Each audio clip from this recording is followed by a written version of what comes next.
नमस्कार, आदाब और सत श्री अकाल। आप सभी का स्वागत है हमारे YouTube मंच ओम पर। आज का विषय है मनुष्यता। मनुष्य एक सामाजिक प्राणी है, इसलिए उसे अपना और अपने समाज का अस्तित्व बनाए रखने के लिए एक दूसरे के साथ सुख दुख में भागीदार बनना पड़ता है। यानी प्रत्येक मनुष्य को अपने परिवार के साथ ही संपूर्ण समाज के उत्थान के लिए प्रयासरत रहना चाहिए। हालांकि वर्तमान में एकीकृत परिवारों के बढ़ते चलन और हमारी जीवन शैली में आमूल-चूल बदलाव आने के कारण ज्यादातर लोगों ने अपना सामाजिक दायरा समेट लिया है। आज लोग किसी की खुशी में शामिल तो हो जाते हैं, मगर दुख के समय वे एक दूसरे से किनारा कर लेते हैं।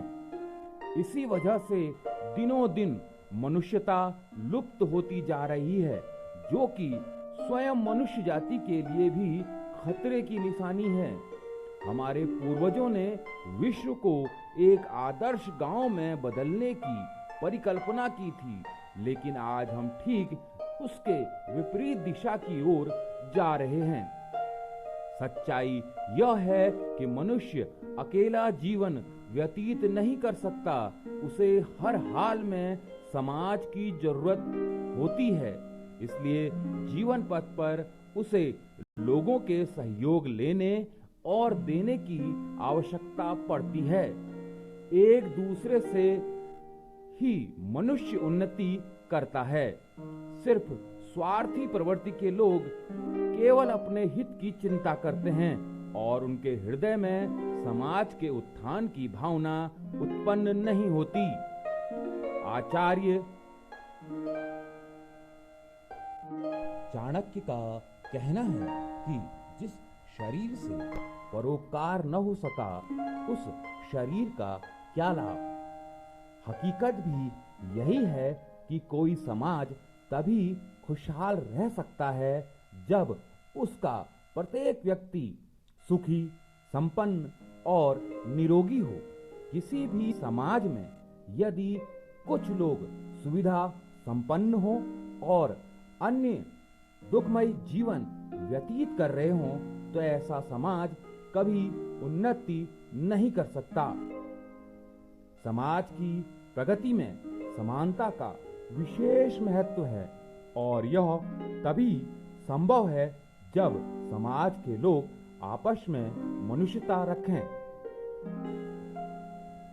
यदि हमारा जन्म हुआ है तो मृत्यु भी अवश्य होगी, क्योंकि यह शरीर नश्वर है। ऐसे में हमें मृत्यु का भय कदापि नहीं करना चाहिए, बल्कि अपने जीवन में ऐसे कार्य करने चाहिए जिससे हमें मृत्यु के बाद भी याद रखा जाए।